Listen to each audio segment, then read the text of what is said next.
சிவகார்த்திகேயனை திமுக கையில் எடுத்ததா, விஜய் அவர்கள் அரசியலுக்காக பண்ணுற ஜனநாயகன் படம் கிளாஷ் ஆகுதா அப்படிங்கிற இரண்டு மோதலுக்கு மத்தியில் தான் அந்த கிளாஷுங்கிற பிரச்சனையில் சிவகார்த்திகேயனை விமர்சித்தது எல்லாமே நடந்தது. ஆனால் இந்த படம் இரண்டுமே ஒரு நேரத்தில் வரக்கூடாதுங்கிறது தான் என்னோட விருப்பமாக இருக்குது. சுதாகர் ஒரு பறந்து விரிந்த மனப்பான்மையோடு இந்த ஒரு படத்தை எழுதலாம். பராசக்தி படத்துக்கு எனக்கு எல்லை இல்லாத சுதந்திரம் இருக்குன்னுலாம் எழுதலை அவங்க. ஹிந்தி திணிப்பை காட்டுறேன்னு சொல்லிட்டு அரசியல் திணிப்பு இதில் காமிச்சிருக்கிறாங்க அப்படின்னு சொல்கிறாங்க. அந்த அளவுக்குலாம் பெருசாக காட்டலை. மாநில உரிமைகள் அது சார்ந்து மொழி சார்ந்து அப்படின்னு பேசும்போது வரலாற்று நிகழ்வுகளை சுட்டி காட்டி இந்த படம் அமைந்ததால் பராசக்தி பேச வேண்டிய அரசியலை பேசுச்சு அப்படின்னு தான் நான் சொல்லுவேன்.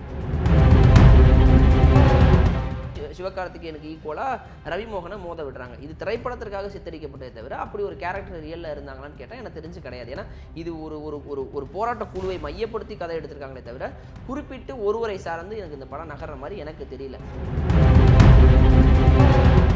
சென்சார் பிரச்சனை இருக்குது. ஒரு உண்மை வரலாற்றையே முழுவதுமாக காட்டுவதற்கான உரிமை இங்கே இல்லையோங்கிற கேள்வி எல்லாருக்குள்ளேயுமே இருக்குது. இப்போ நம்ம நினைக்கிறதெல்லாம் எடுக்க முடியல. ஆல்ரெடி நடந்த ஹிஸ்ட்ரியவே அப்படியே எடுக்க முடியல. அப்படியே எடுத்தாலும் கட்டு விழுந்துடும். ஸோ இங்கே பல பிரச்சனைகள் இருக்கும் பொழுது இதெல்லாம் நடந்ததே நம்ம சொல்ல முடியலங்கும் போது இப்போ நிகழ்காலத்தில் வசிக்கிற சூர்யாவுக்கு ஒரு அச்சம் இருந்திருக்கலாம். அவர் அங்கே போய் இருக்கிறாரு. ஸோ பாலிவுட்டில் எதிர்காலத்தை நினைக்கலாம். இப்படி ஒரு பல குழப்பங்கள் இருக்கும்போது இது வேணாம் அப்படின்னு அவாய்ட். நாங்கள் இந்தி திணிப்புன்னு இல்லை, எந்த மொழி திணிப்பையும் நாங்கள் ஏற்க விரும்பலை. அவரவர் மொழி அவரவர் கற்றுக்கட்டும், அவங்கவுங்களுக்கு பிடிச்ச கற்றுக்கட்டும், எங்கிட்ட திணிக்காதீங்க அப்படிங்கிறது தெளிவாக. அதனால தான் சுட்டி காட்டி இந்த மாதிரி பிரச்சனைகளோ கேள்விகளோ எங்கேயுமே வந்துடக்கூடாதுன்னு பயங்கரமாக டைலாக்ஸில் வந்து கையாண்டிருக்காங்க. இப்படி ஒரு விஷயத்தை கொண்டு போய் இந்த ஜென்ரேஷனில் சேர்க்கணும்னு நினைக்கிறது பெரிய விஷயம். அதை சேர்த்துருக்குறாங்க, அதை விட பெரிய விஷயம். அதை பாராட்டாட்டியும் விமர்சிக்காமல் இருக்கலாம். எனக்கு தெரிஞ்சு சுதாகர் வர தெளிவாயிட்டாங்க. இது வந்து இந்தி திணிப்பை மட்டும் தான் காமிக்கணும். அன்னைக்கு இருந்த அரசியல் சூழல் வேறு, இன்னைக்கு வேறு, தமிழ்நாட்டில் கடைசி காங்கிரஸ் முதல்வராக இருந்தவருடைய கதையை முடிக்கிறது வேறு. ஸோ எல்லாத்தையும் பார்த்து காய் நகர்த்துனுங்கிறதுக்காக ரொம்ப கிறிஸ்பாக, அதாவது எந்த பிரச்சனையும் வந்துடக்கூடாதுன்னு ரொம்ப அப்படியே சாஃப்டாக எடுத்துகிட்டு போயிருக்காங்க. மேலோட்டமாக ஒரு திரைப்படமாக என்ன சொல்ல முடியுமோ சொல்லிட்டாங்க. பட் பொங்கல் லீவு, இந்த கமர்ஷியலு இதை வச்சு பணம் தேத்திடணுங்கிறதுலையும் நல்லாவே ஒர்க் பண்ணியிருக்காங்க. எஃப்டி பாலிடிக்ஸ் நேயர்களுக்கு வணக்கம். இன்றைக்கி நம்ம கூட பேசுகிறதுக்கு அரண்நாடு நந்தா ப்ரோ தான் இருக்காங்க. வாங்க பேசலாம். ப்ரோ வணக்கம். வணக்கம். எப்படி இருக்கீங்க? நல்லா இருக்கேன். இப்போது பராசக்தி ஜனநாயகன், இந்த பராசக்தி படம் வந்து ரிலீஸ் ஆயிடுச்சு. ஆனால் பெருசாக இன்னும் மக்கள் மத்தியில் போய் சேரல. ஆனால் ரிலீஸ் ஆயிடுச்சு. இந்த படம் நீங்கள் பார்த்துட்டீங்க. இந்த படத்தில் இருக்க அந்த அரசியல் வந்து முழுமையாக பேசப்பட்டிருக்கா? இல்லை, முதல்ல பராசக்தி விச ஜனநாயகன் அப்படிங்கிறது வந்து ஒரு அரசியல் சூழலால் அப்படி தள்ளப்பட்டுச்சு அப்படி தான் சொல்லணும். சிவகார்த்திகேயனை திமுக கையில் எடுத்ததா, விஜய் அவர்கள் அரசியலுக்காக பண்ணுற ஜனநாயகன் படம் கிளாஷ் ஆகுதா அப்படிங்கிற இரண்டு மோதலுக்கு மத்தியில் தான் அந்த கிளாஷுங்கிற பிரச்சனையில் சிவகார்த்திகேயனை விமர்சித்தது எல்லாமே நடந்தது. ஆனால் இந்த படம் இரண்டுமே ஒரு நேரத்தில் வரக்கூடாதுங்கிறது தான் என்னோட விருப்பமாக இருந்துச்சு. காரணம் என்னென்னா, பராசக்திங்கிறது முழுக்க வேற ஒரு ஜனநாயக படமாக இருக்குது, ஜனநாயகங்கிறது வேற ஒரு படமாக இருக்குது. பராசக்தி படம் பேச வந்த அரசியலை பேசியிருக்கு அப்படி தான் எடுத்துக்கணும். ஏன்னா இவங்க வந்து அதில் எந்த ஒரு பெரிதளவில் ஒரு பொலிட்டிக்கலையும் ஒரு கமெண்ட் பார்த்தேன், எனக்காக தான் சொல்கிறேன். ஹிந்தி திணிப்பை காட்டுறேன்னு சொல்லிட்டு அரசியல் திணிப்பு இதில் காமிச்சிருக்கிறாங்க அப்படின்னு சொல்கிறாங்க. அந்த அளவுக்குலாம் பெருசாக காட்டலை. ஏன்னா இந்தி திணிப்பை காட்டும் பொழுதே இங்கே 1965 இந்திய எதிர்ப்பு போராட்டங்கள் நடக்கும்போதே 67 ஆட்சி மாற்றத்தையும் சுட்டி காட்ட வேண்டிய தேவை இருப்பதால் கடைசியில் ஒரு சில காட்சிகள் வச்சுருக்கிறாங்க. அதை தாண்டி அதற்குள் படம் முழுக்க அரசியலாக்கப்பட்டதால் சிவகார்த்திகேயன் அரசியல் பகடக்காயாக மாற்றப்பட்டாரா, இந்த படம் வந்து ஒரு திமுக சார்ந்த அரசியலை பேசுதா அப்படின்னு கேட்டால் அதெல்லாம் கிடையாது. முழுக்க இந்த படம் வந்து சுதாகர் ரொம்பவே ஒரு பயத்துக்குள்ளாக தான் இந்த படத்தை எடுத்துக்கிறாங்க. சுதாகர் ஒரு பறந்து விரிந்த மனப்பான்மையோடு இந்த ஒரு படத்தை எழுதலாம். பராசக்தி படத்துக்கு எனக்கு எல்லை இல்லாத சுதந்திரம் இருக்குன்னுலாம் எழுதலை அவங்க. படம் எழுதும் போதே அதை பார்த்தாலே தெரிகிறது. ஒரு தனிநபர் சார்ந்த ஒரு பயோபிக் எடுக்கும்பொழுது சுதாகருடைய ஸ்க்ரீன் பிளே எப்படி இருக்கும், உங்களுடைய ஒரு கதை அம்சம் எப்படி இருக்குன்னு தெரியும். பராசக்தி படம் இந்தி திணிப்பு அப்படிங்கிற ஒரு வார்த்தையை தான், அதாவது நாங்கள் இந்திக்கு எதிரானவர்கள் இல்லை, ஹிந்தி திணிப்புக்கு எதிரானவர்கள். நாட் ஓன்லி இந்தி திணிப்பு, எந்த மொழியை திணித்தாலும் நாங்கள் எதிரானவர்கள் அப்படிங்கிற ஒரு கருத்தியலை மையமாக வச்சு 1965 நடந்தக்கூடிய அந்த இந்தி போராட்டங்கள், இந்தி எதிர்ப்பு போராட்டங்களை மையமாக வைத்து அப்படி ஒரு பூசி மூழ்கி ஒரு கமர்ஷியலாக ஒரு படத்தை கொடுக்கலாமே அப்படின்னு முயற்சி பண்ணியிருக்காங்க. அந்த கமர்ஷியல் படத்துக்குள்ள ஒரு வலுவான கதையாக பராசக்தி படம் இந்தி திணிப்பை மூர்க்கமாக எதிர்க்கும். அதில் தமிழன் முன்னோடியாக இருந்தால், தமிழ்நாடு வந்து இந்தி எதிர்ப்பில் முன்னோடியாக இருந்துச்சு. காரணம் மாநில உரிமைகள், அது சார்ந்து மொழி சார்ந்து அப்படின்னு பேசும்போது வரலாற்று நிகழ்வுகளை சுட்டி காட்டி இந்த படம் அமைந்ததால் பராசக்தி பேச வேண்டிய அரசியலை பேசுச்சு அப்படின்னு தான் நான் சொல்லுவேன். இப்போ இந்த படம் பார்க்கும்போது நான் பார்த்த வரைக்கும் சொல்கிறேன், இதில் வந்து பெருசாக இம்பேக்ட் யாருன்னு பார்த்தீங்கன்னா ரவி மோகன் தான். அவர் அமைதியாகவே இருக்காப்புல, பெருசாக அலட்டிக்கிற மாதிரி நான் வில்லன்றனால ஒரு 10-15 பேர் உள்ளே அனுப்புறது அப்படி இல்லை. அமைதியாக இருக்கார். ஏன் அமைதியாக இருக்காருன்ற ஒரு கேள்வி ஆட்டோமேட்டிக்காக ஆடியன்ஸுக்கு வருது. அதுக்கப்புறம் இந்த ஒரு வண்டியில் போவாங்க, சென்னையிலேருந்து மதுரை நோக்கி போவாங்க. அப்போ வந்து நீங்களும் தமிழ் தானே சார், நீங்கள் ஏன் அப்படி பண்ணுறீங்க அப்படின்னு அந்த டிரைவர் கேட்கும்போது, அப்போ இவனுக்கு பேக் ஸ்டோரி ஏதோ ஒன்று இருக்குது, அந்த மாதிரி செட் பண்ணிட்டாங்க. இப்போ வெயிட்டேஜ் வந்து ரவிமோகன் மேலே தான் இருக்குது, சிவகார்த்திகேயன் மேலே இல்லைன்ற மாதிரி தான் படம் பார்க்கும்போது இருக்குது. இதை எப்படி பார்க்குறீங்க நீங்கள்? இல்லை கதை வந்து முதல்ல என்ன கதைங்கிறத ஒரு சிம்பிளாக சொல்லிட்டா ரவிமோகனோட போர்ஷன் என்னன்னு தெரிஞ்சிடும். இந்தி திணிப்பு எதிர்க்கிறாங்க ஒரு காலத்து, அதாவது 1938 வருது, 48 வருது, 65 வருது, பிறகு வருது. ஆனால் இதில் மிக நீண்ட காலம் இருக்குது. இந்த 65 நடக்கும்போது தான், ஏன்னா அலுவல் மொழியாக இந்தியை மாற்ற முயற்சிக்கும் பொழுது பல மாநிலங்களுமே, இந்தி எதிர்ப்பில் இருக்கிற மாநிலங்கள் எல்லாருமே தன்னுடைய எதிர்ப்புகளை பதிவு செய்கிறாங்க அப்படின்னு வரும்பொழுது நடந்த கதையாக தான் இருக்குது. இந்த திரைப்படத்தை பொறுத்த வரைக்கும் புறநானூறு படை அப்படின்னு ஒரு படை இருக்கிறது. அது சிவகார்த்திகேயன் லீடாக இருக்கிறாரு, அந்த புறநானூறு படையில் இருக்கிறாரு. அவங்க எல்லாம் அந்த இந்தி எதிர்ப்புக்காக சில விஷயங்களை பண்ணுறாங்க. அதில் அவருடைய நண்பர் உயிரிழந்துடுறாரு. நண்பர் உயிரிழந்ததுக்கு பிறகு இது வேணாமே அப்படின்னு விட்டு விலகிறாரு. அவர் ஹிந்தி படித்தா கூட பிரச்சனை கிடையாது, நமக்கு தான் டெல்லி சர்க்காரில் வேலை கிடைக்குதுன்னு ஹிந்தி படிக்க முயற்சி செய்கிறாரு. செய்யும் பொழுது ஆனால் அவர் தம்பி, சிவகார்த்திகேயனோட தம்பியாக அதர்வா வராரு. அவருக்கு அதில் உடன்பாடு கிடையாது. நீ வேணால் ஹிந்தி கற்றுக்க, நான் ஒருபோதும் ஆதரிக்க மாட்டேன்ட்டு போகிறாரு. ஒரு கட்டத்தில் ஹிந்தி கற்றுக்க முயற்சி செஞ்சாலும் சிவகார்த்திகேயனுடைய வாய்ப்பு நிராகரிக்கப்படுது. ஏன்னா ஹிந்தி நீ கற்றுக்க தான் முயற்சி செஞ்ச, ஆனால் ஹிந்திலே பிறந்து ஹிந்தி பேசி ஹிந்தி நல்லா பேசக்கூடியவர்களுக்கு முன்னுரிமைங்கிற ஒரு நிலைப்பாடை எடுக்கிறாங்களோ அப்படிங்கிற ஒரு தாக்கம் அவருக்குள்ளே வரும்பொழுது இது தப்பாக இருக்குது அப்படின்னு நினைக்கிறாரு. அந்த சமயத்திலே தம்பி இறந்து போயிடுறாரு.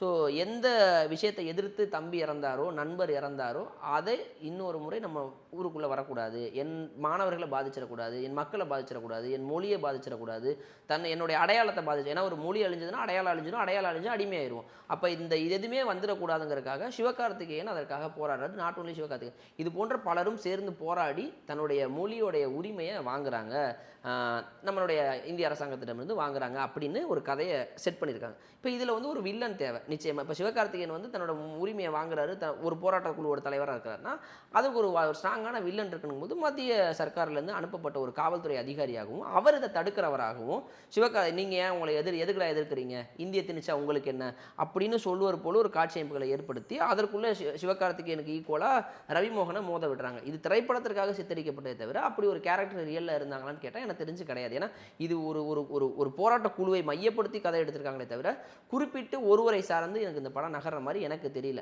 இப்போ கிளைமேக்ஸ் முடிக்கும் பொழுது மொழிபொருத்தி ராஜேந்திரன் அவர்களை பற்றி சொல்கிறாங்க, மற்றும் பலர் யாரெல்லாம் இறந்து போனாலும் இப்போ எல்லாருமே குறிப்பிட்டு சொல்கிறாங்க.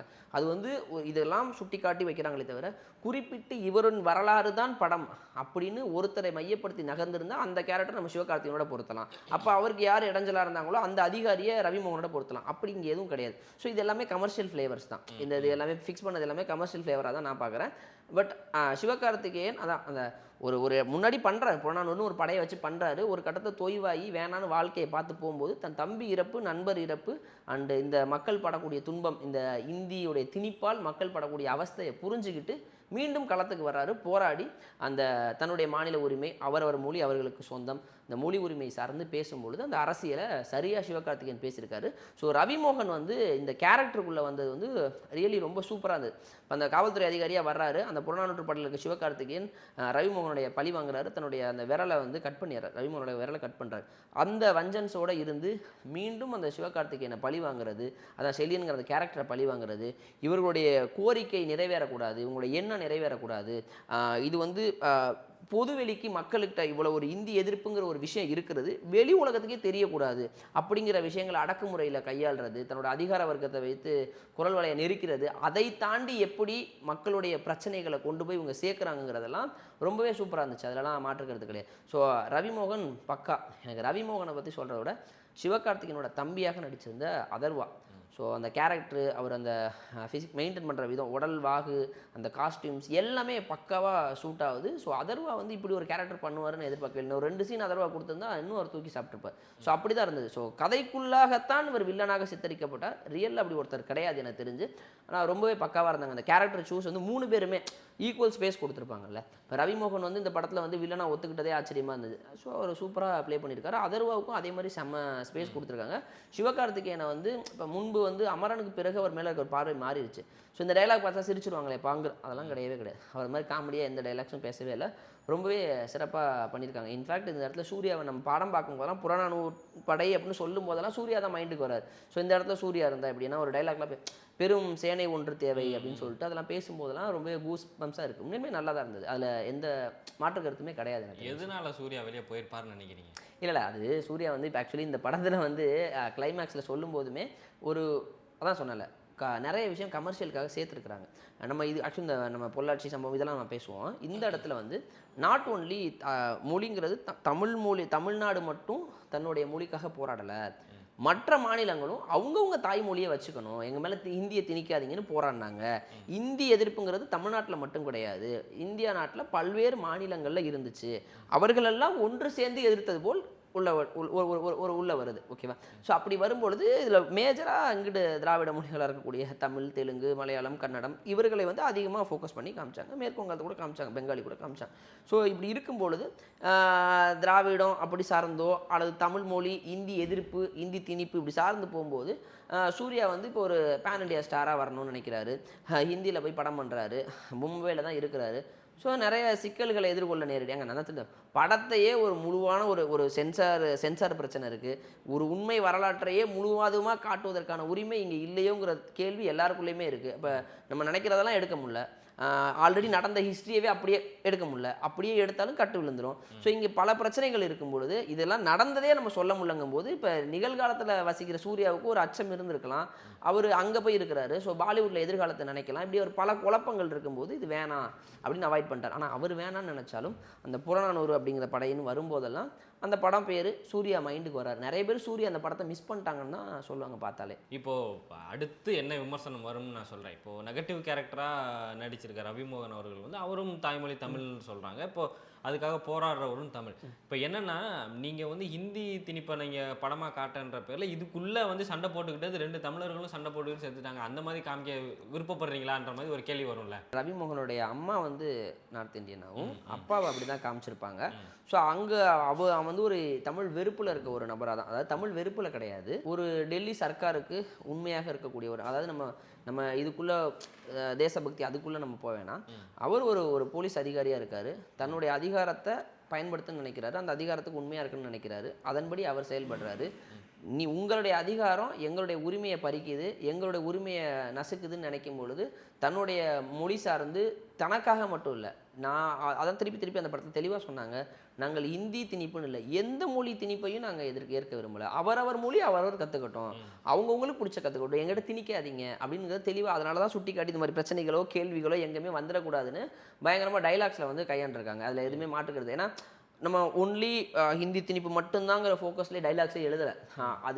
அது இருந்தாலும் நிறைய வெட்டுகள் விழுந்தது. ஆனால் ரொம்ப தெளிவாக சொல்லிட்டாங்க, நாங்கள் இந்தி எதிர்க்கலை, ஹிந்திக்காரர்கள் எதிர்க்கலை, இந்தி திணிப்பை எதிர்க்கிறோம். இந்தி திணிப்பு மட்டும் இல்லை, எந்த மொழியை திணித்தாலும் எதிர்ப்போம்னு சொல்லிட்டாங்க. ஸோ இந்த இடத்துல வந்து அது கரெக்டாக டைலாக்ஸில் ப்ளே பண்ணிட்டாங்க. அதனால் அந்த மாதிரி பிரச்சனை எனக்கு தெரிஞ்சு வராது. நம்ம கிளப்பி விட்டால் தான் வருமே தவிர வராது, வாய்ப்பே இல்லை. இப்போ இந்த படத்தில் வந்து ரொம்ப சென்சிட்டிவான இஷ்யூன்னா பொள்ளாச்சி படுகொலை தான்.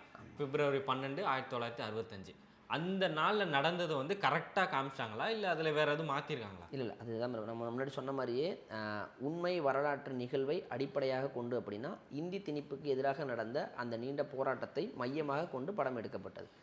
நிறைய விஷயங்கள் கமர்ஷியலுக்காக சேர்த்துருக்குறாங்க. இப்போ அங்கே அந்த நடந்த ஈவெண்ட்ஸ் எல்லாமே வந்து கமர்ஷியலுக்காக சேர்த்துப்பட்டது. ஆனால் 1965 பொள்ளாச்சியில் நடந்த அந்த சம்பவங்கிறது யாராலுமே மறக்க முடியாத ஒன்று. அன்னைக்கு தினம் வந்து அனைவருமே போராட்டங்கள் அனௌன்ஸ் பண்ணியிருந்தாங்க, கடையடைப்பு இருந்தது, அந்த ஒட்டுமொத்த ஊரும் மயானமாக காட்சி அமைதியாக இருக்கும் பொழுது அந்த கலவரம் சற்று மூண்டது.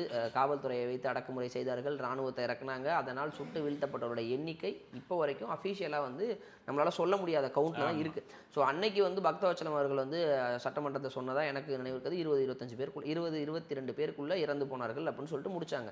பட் அந்த வரலாற்று நினைவுகள் வந்து யாரையும் மறுக்க முடியாது, மறைக்கவும் முடியாது. ஒரு மிக நீண்ட, அதாவது இந்த கடைசி படத்தோட கிளைமேக்ஸ் முடியும் போது 2 நிமிஷம் இதில் கூட சொல்லியிருக்கிறாங்க, இப்போ வரையும் அந்த டேட்டா கிடையாது, ஸோ அன்னைக்கு சொன்னது வந்து இவ்வளோ பேர் தான் செத்ததாக சொன்னாங்க அப்படிங்கிற மாதிரி சொல்லியிருக்கிறாங்க. ஸோ அதை முழுவதுமாக சொல்ல முயற்சிப்பட்டு சொல்லியும் முடிச்சிருக்கிறாங்க. திரைப்படம் முடிந்ததுக்கு பிறகு அது ஒரு வாய்ஸ் ஓவரில் சொல்லியிருக்காங்க. அது ஒரு எக்ஸாக்ட் டேட்டாவை. பட் அங்கே வந்து அந்த காட்சியில் காமிச்சிருக்கிறாங்க. ஸோ என்னென்னா இந்த விஷயத்தில் வந்து எந்த அளவுக்கு வந்து இராணுவத்தை வைத்து கட்டுப்படுத்த முயற்சி செஞ்சாங்க அப்படிங்கிற விஷயத்தெல்லாம் சொல்லியிருக்கிறாங்க. நிச்சயமாக அதுதான் ஆக்சுவலி படத்தோட பெரிய ப்ளஸ்ஸே வந்து அந்த கடைசி 20 நிமிஷம் தான். எனக்கு தெரிஞ்சு ரொம்ப பெரிய செகண்ட் ஹாஃப்க்கு அப்புறம் ப்ரோ கதை வந்து செகண்ட் ஹாஃப்க்கு பிறகு ரொம்ப சூப்பராக போகுது. செகண்ட் ஹாஃப்க்கு அப்புறம் தான் கதைக்குள்ளேயே போகுது. தம்பியும் இழந்தாச்சு, நண்பனையும் இழந்தாச்சு, என்னுடைய இங்கே வசிக்கக்கூடியவர்கள் என்னோட பாட்டி, என்னோட அம்மா, என்னோட யாருக்குமே வந்து இது புரியலை. அலுவல் மொழியாக வந்து ஹிந்தியை சொல்கிறாங்க. இதை எப்படி ஏற்றுக்க முடியும்? இந்த வயசில் நான் போய் ஹிந்தி கற்றுக்க முடியுமா? நாளைக்கு இன்னொன்று வந்து என்கிட்ட திணிச்சிங்கன்னா நான் எப்படி கற்றுப்பேன்? நான் இங்கே தான் பிறந்தேன், இங்கே தான் வளர்ந்தேன், என்னோட மொழி தமிழ் தான். அப்போ அவங்க மொழி அப்படி இருக்கலாம், என்னோட மொழி தமிழ் தான், ஏன் என்கிட்ட திணிக்கிறீங்க அப்படின்னு ஒரு கோவப்படுற ஒருத்தன் அவனுக்கு இழப்பு ஏற்படுது. அதனால் இந்த சமூகத்திற்காக போராடுறான், இந்த தமிழ் சமூகத்துக்காக போராடுற மாதிரி கதை போகுது இல்லையா? அதிலே தான் போகுது. அப்படியே கொண்டு வந்து அங்கே பொள்ளாச்சியில் ஜாயின் பண்ணுறாங்க. ஸோ அந்த பொள்ளாச்சி படுகொலையை சுட்டி காட்டுறாங்க. சுட்டி காட்டி ரொம்பவே சூப்பராக அந்த செகண்ட் ஹாஃப்க்கு பிறகு அந்த பொள்ளாச்சி படுகொலை கிட்டத்தட்ட 20-25 நிமிஷம் வந்து சொல்கிறாங்க. சொல்லும்போது கூட அதில் ஒரு சீன் கூட வச்சுருப்பாங்க. ஒருத்தனை அடித்து துன்புறுத்தும் பொழுது எல்லாம் இந்த இதுக்காக தானே போராட்டம்னு சொல்லிட்டு சாணி எடுத்துகிட்டு அந்த போர்டு மேலே அப்போ போவாங்க, சுட்டு கொல்லப்படுவார். ஸோ அந்த இதெல்லாமே ரொம்பவே சூப்பராக இருந்துச்சு. அதுலேயும் கிளைமேக்ஸில் இந்த பொள்ளாச்சி சம்பவம் நடந்துட்டு இருக்கும்போது ஸ்ரீலீலா வந்து முதல் 20 நிமிஷத்தில் ஏன் வர்றாங்கன்னே தெரியாமல் இருக்கும்.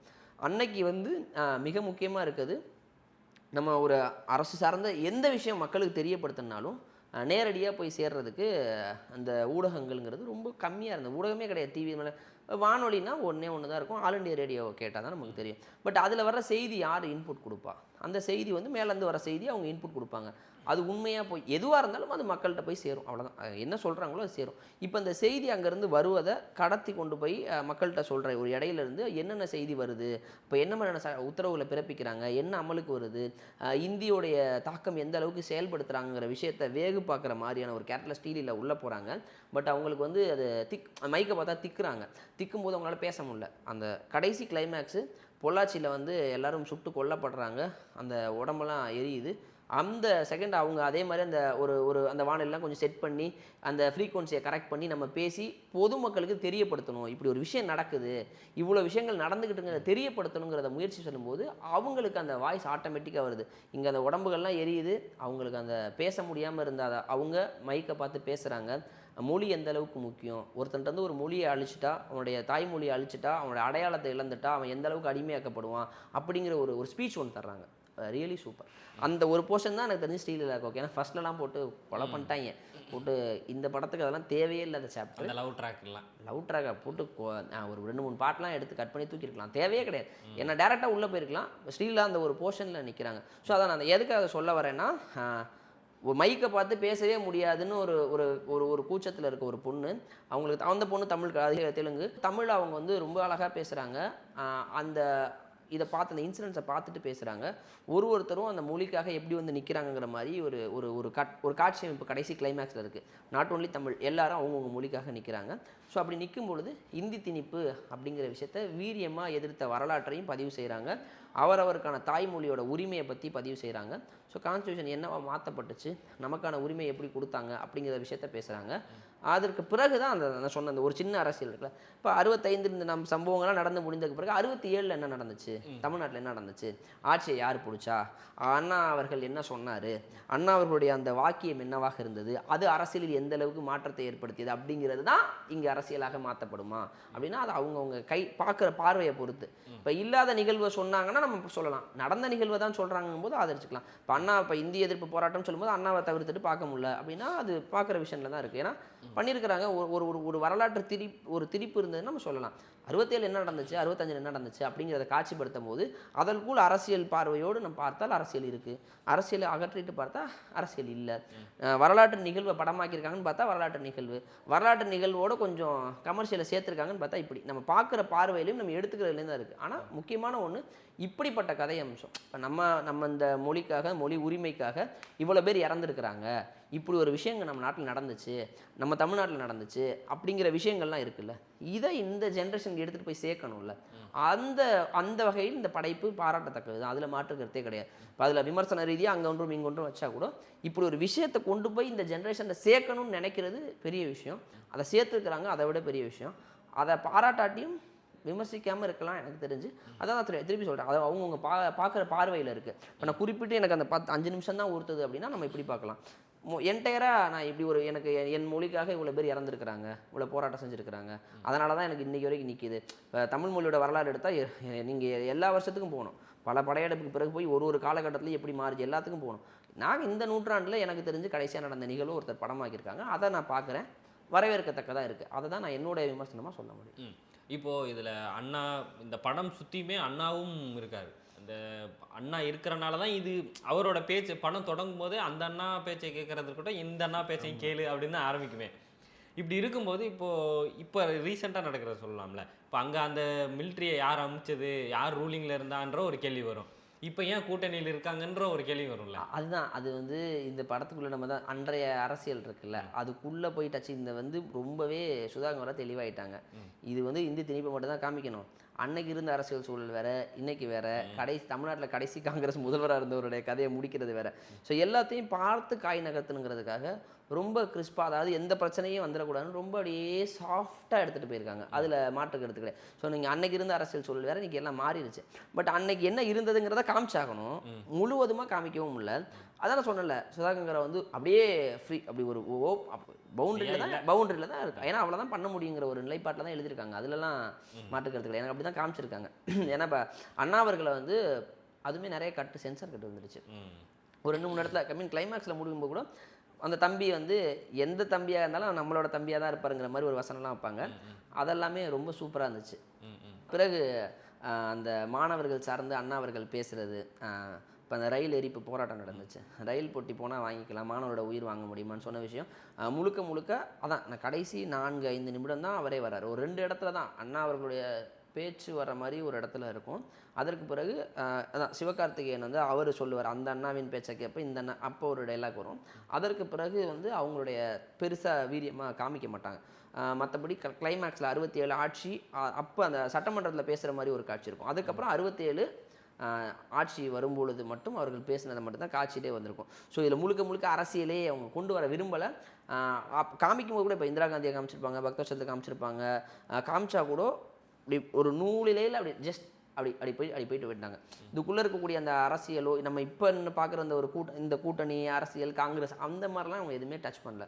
நடந்த நிகழ்வு, நடந்த அரசியல் இப்படி ஜஸ்ட் இப்படி வச்சுட்டு எடுத்துகிட்டு போயிட்டாங்க. அதனால தான் திருப்பி சொன்னேன், முழுக்க வரலாற்று நிகழ்வு வைத்தெல்லாம் படம் எடுக்கல, முழுக்க கமர்ஷியல் வச்சு அவ்வளோதான். அதனால சுதாகர் அவங்களுக்கு தெரியுது இல்லை. ஏன்னா இப்போ இதுவே எவ்வளோ பிரச்சனைகளை ஃபேஸ் பண்ண வேண்டியது இருக்குதுல்ல. அதனால் இவ்வளவு தான் நம்மளோட சுதந்திரம் இருக்கும்போது அந்த சுதந்திரத்துக்குள்ளே படம் எடுத்திருக்காங்க. இப்போ நீங்கள் எதிர்பார்க்குற மாதிரி நினைக்கிறேன்னா எடுக்கலாம், அது படம் வராது அப்படி தான் இருக்குல்ல. ஆனால் அந்தளவுக்கு ஃப்ரீடம் இல்லை அவங்ககிட்ட. திருப்பியும் நம்ம இந்த படத்தினால ஒரு கலவரம் வந்துடக்கூடாதுன்னு. ஆமாம், ஏங்க ஆல்ரெடி எப்போவுமே சொல்கிறது தானே, நான் நடந்த விபத்தை வச்சு இன்னொரு விபத்தை உருவாக்கிறேன். விபத்தை காமிக்கிறேங்கிற பேரில் இன்னொரு விபத்து, இப்போ ஒரு விபத்து நடந்துருச்சு, இப்படி தான் விபத்து நடந்துச்சுன்னு போய் விபத்தை காமிக்க முடியாதுல்ல. அந்த மாதிரி சொல்லலாம், இந்த மாதிரி நடந்துச்சு அப்படிங்கிற மாதிரி மேலோட்டமாக ஒரு திரைப்படமாக என்ன சொல்ல முடியுமோ சொல்லிட்டாங்க. பட் பொங்கல் லீவு, இந்த கமர்ஷியலு, இதை வச்சு பணம் தேத்திடணுங்கிறதுலையும் நல்லாவே ஒர்க் பண்ணியிருக்காங்க. பொறுத்தவரை ஃபஸ்ட்டு 20 நிமிஷம் ஸ்ரீலீலாவோட போர்ஷன், இந்த லவ் எப்படி வருது அதெல்லாம் சும்மா காமிச்சிட்ருக்காங்க. அதெல்லாம் தேவையில்லாத போர்ஷன், அதெல்லாம் தூக்கிட்டாங்கன்னா படம் விறுவிறுன்னு சூப்பராகவே போயிடும். அதில் எந்த மாற்று கருத்துமே இல்லை. பராசக்தி குறித்து விரிவாக சொல்லியிருக்கீங்க. உங்கள் நேரத்துக்கும் பதிலுக்கும் ரொம்ப நன்றி. நன்றி, பார்ப்போம்.